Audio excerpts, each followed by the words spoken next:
Good afternoon, good morning, good evening, wherever you might be. My name is Marva B. I am the CEO and founder of Black Link Magazine. We are a global publication, and we're so excited to have Rhona Bennett from EnVogue here with us today. What?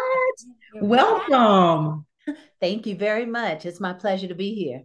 Well, it's a pleasure and an honor to have you here. I appreciate you taking the time to speak with us. And I just want to allow you to go ahead and just tell the world a little bit about who you are and what you do, and then we'll get into the rest of that. Absolutely. I am one third of the legendary Funky Divas in Vogue. I am a life coach. I have a school, Personal Power University, that is near and dear to my heart. And I am an author. I just released Saving Your Soul, which is a comprehensive approach to the music business, but also a book full of tested wisdom for anyone to benefit from. Wow. Wow, that's amazing. I like the fact that you're well-rounded. You have to be well-rounded and doing multiple things. And we're going to talk about it, but you talked about that in your book as well. So we'll talk about it. Let's just go back and let's just go through your journey. I do want to mention your book as we get into the interview because let me tell you, I couldn't put it down. I Ah, couldn't put it down. It was that's such awesome feedback. it's the truth. I usually I can read a book, put it down, go back to it, but I couldn't put that book down. Like I went Thank to sleep reading that book. So you did good. You did good. Thank But let's talk about your journey in the entertainment business because a lot of the book is centered around the journey. So let's talk about how you got even into this business of entertainment. Oh, wow. Um, I would say that the entertainment bug bit me pretty early on. Um, Probably around six or seven. Well, yeah, 7 or 8. I used to be in my parents' basement, performing to the walls, where you might see some wood panels. I could see through the wood panels into this, adoring audience. I had a very, very wild imagination. I could self entertain. I remember traveling down to Alabama with my sister, my parents for the summer, and we would go to my maternal grandmother's house in particular. She took care of foster kids. My cousins would be there. And somehow, some way, I would always end up, being the person to put together some kind of talent show. And so it was my mom's mom that kind of told my parents, hey, maybe you want to pay attention to Rhona, because I was just loud. They would be telling me to be quiet. But she was the one that kind of put some structure behind that and said, maybe there's something really there. Right. And so I started singing in church. Um, and then I'm from Chicago, and there's a really, wow, staple children's choir out there called the Soul Children of Chicago. And I started to sing with them, and that was a really wonderful experience. I traveled with them. I got my first solo with them. That's always important. You know what I'm saying? Very pivotal part for me. And I remember my mom tells me this, and I remember it vaguely, but she says that we were driving down the street. Forgive me. We were driving down the street in Chicago, and she decided to have that conversation with me. What do you want to do when you grow up? And I told her that I wanted to be a singer like Whitney Houston. And she's like, okay, that's great, but what's your plan B? And I'm like, I don't have a plan B. That's what I That's want to do. it. Right. And so she made a deal with me in the car because I said, Mom, what can you do for me? And she knew that it was a very serious dream for me. So she says, okay, if you can make something happen before you get out of high school, then you can continue to pursue this thing. And that's what happened. They got involved. I started doing all kinds of things around the city of Chicago. I got my first big break with Oprah's The Women of Brewster Place, and it was a Yeah, television. Forgive me, I got all kinds of stuff going on. it's okay. And then I became a Mouseketeer, you know, um, and that was like going to performing arts school on steroids. And I Wow. learned so much about the industry, how to approach media, Mhm. how to interview the top entertainers at that time. Um, I Wow. performed dance numbers, blah, blah, blah. So that all started it. Then I went to Hollywood, where the big dogs play, as I used to say when I was 18 years old, and it's been going ever since. Wow. Well, you have an amazing voice. And I'm an En Vogue fan for life. For life. Yay. Yeah. Yeah. So how did you get connected with the girls? um, Speaking of being a Mouseketeer, one of my buddies who's doing exceptionally well in the industry, he called me and he said, Ro, can you sing a demo for me? And I was like, okay, cool. And the producer that he was working with happened to be working on the Soulflower CD that was coming out in 2004. Mhm. And he said, I don't know if you would be interested in this, but the ladies are looking for another member after we finish the session. And I was like, I don't know. I mean, it was a very different Right. idea than I had for myself. I was always a solo artist, if you will. And this was something different to chew on. But I ended up meeting the founder of the group, Denzel Foster. Mhm. Um, and he heard me as a songwriter. I had already done a album with Rodney Jerkins. Uh-huh. That didn't necessarily take off. Right. And so I considered it. He thought that my songwriting was great. So they flew me up to the Bay to meet Terry and Cindy, and it just kind of clicked. Oh, And it's been that way pretty much ever since. that's amazing. You're very familiar with the entertainment business, and so I want to kind of get into that. And your book talks about it, saving your soul. Saving your soul is her book, and it's amazing. You guys got to go find that book, and we'll tell you how you can do that at the end of this. But it talks about the entertainment business, and I want to talk a little bit about your journey, your experience, because truth be told, the entertainment world can chew you up and spit you out and go on about their business and never think about you again, especially if you come into the business not knowing about the business side, not the show, but the business side of it. So can we talk about your experience coming in, and you talked about in your book how you wish you would have had this information going into the business as well. What's interesting is, as much as it would have benefited me to have the information that I now have just through experience and going through things, I'm Uh-huh. kind of grateful that it happened the way that it did. You know, the struggles that I had, I would not have the wisdom to Absolutely. approach things with. If I didn't go through it, I wouldn't be able to speak to people so candidly and authentically about what it can look like. I mean, I fell in and out of love with the industry in the sense that I didn't know if I was coming back to it.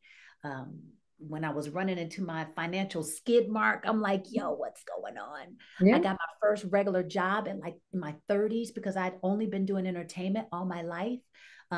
Really humbling experience in the sense of, am I not going back to the entertainment industry? What am I doing? So that kind of got me to thinking about what I talk about in the book, Yeah. diversifying. Yeah. How do I reinvent myself? Adapt or die. A lot of my counterparts stopped being a part of the industry. Um, it just can happen that way. But going through the fire, if you will, gave me the fodder for the book. And so I talk about it all, not all of it. I'm going to be adding more, believe it or not. Oh, wow. Oh yeah. Ever since I've kind of gone through the process, I'm like, oh, what about this? What about Oh, that? yeah. Yeah. So many things that people don't know of how this stuff works. And it's not just about the talent. No. Everybody, you can sing. No, some people, they won't work with you even if you're the most talented person you are, because they don't like you, or you don't have great work ethic, or Yeah. you don't work well with people. You don't know how to do teamwork, or there's foundational stuff that comes from within Yeah. that doesn't have really much to do with talent. And then some people are not the most talented, but because they really like you, or you have great personality, or you have great work ethic, or you work harder than the rest, you get put on. So I hope to share True. with people in the book the balance with that. And also, what I think is also so important in the book, which I have learned as a life coach to give to people, especially what gets people in trouble in this industry, is when you get lost in the sauce, Yeah. um, the glitz and the glamour. You try to Yes. chase down a dream so much that you lose track with your moral code or your values. Do you even know what they are? Do That's you need to right. be Woo! reconnect to what that is? And I help you to discover that in the book so that you can hopefully make better choices for yourself to align with a greater version of yourself Yeah. and a greater career for yourself. Yeah, I was talking to two people, Mm-hmm. Melanie Andrews, who co-wrote with Janet Jackson, done background with her and all that. And we talked about there's so many people that are so talented, but have never even been put on, right? Have been overlooked. Why? There's a ton of reasons why, right? You just named a few. And then I also talked to Paul Porter, who is a radio guru who talked about the entertainment business in his book. And Yeah. your book is just right up there with his book and just gives, like, he gives his insight and his experience. And then we put your insight and your experience and we put it out. You guys put it out there for people that are wanting to get in this business, which is really great because all we see on this side of it is the glitz and the glimmer, the end part of it, right? Where you're out doing your shows and you're on videos and all that. But we never see the background and what you went through and what it took to get there. So what I can say is I appreciate you writing the book. And if anybody's like 1,000% wanting to be in the business, they should get this book. Bless And I, her. and I will push that and I will continue to tell people. So is it the experience? Is it and you're right, when we experience things, if we don't learn something from it, it's a problem. But you said that you are glad you went through that because you did learn you got a ton of knowledge from it. Is that what inspired this book? You know what's interesting is I started the journey with a buddy of mine who's an IP attorney, an intellectual Mhm. property attorney, and entertainment, and she's a musician. And so I'm a life coach and an artist. We were like, oh, let's come together and give like this comprehensive approach to the industry. And Right. so we went on like a writing escapade, if you will. We visited even Italy to go do a writing retreat. And then we went, like, we just made a big thing of it so that we could get this out of ourselves. But we never shared how we were approaching the book. We were like, Mm-hmm. we'll share at the end. Mm-hmm. And then by the time we got to the end, which is over 3.5 years later, we both came together and were like, we're not in the same place. We're Right. not in the same place. Right. And so that was shocking for me because I had every intention of doing this with her, but it just didn't work out. Right. And so last year, at the end of last year, I looked at everything. I went through my book again and I was like, this no longer represents who I am, where I am spiritually, how I've grown as a writer. Like I've grown exponentially. Yeah. So I said, I guess I'm going to keep the skeleton of the book, but I'm throwing away like 75%.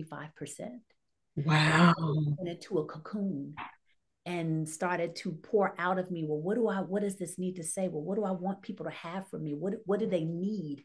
And I noticed the void in the market of just an artist that's in the industry currently with boots on the ground Yes. that give you a bird's eye view into what it is. I'm not looking back like I used to do it. I'm in it. Yes. Come and get this. And my husband is the one that was like, babe, this is saving your soul. I'm telling you. Oh, That wow. I know, I Yeah. know. So he named the book, and I was like, "That's where it's at," That and was that it. chills. Me too. Or I did too. Because that's it. It's it. I read it and it is it. Like I'm telling you, I wasn't, if something can catch me from the beginning, I'm telling you from the first sentence that I was like, okay, well, give me more, give me more. And then I liked in your book where you say, okay, I want to hear from you. Email me. Tell me what your thoughts are. Absolutely. Like who does that? Who does that? That's amazing, right? I get to talk to you and tell you how I feel and what I felt reading that. And if I had any experience in the entertainment business and any of that affected me, I could share with you, you know, what I experienced. So I appreciate that book.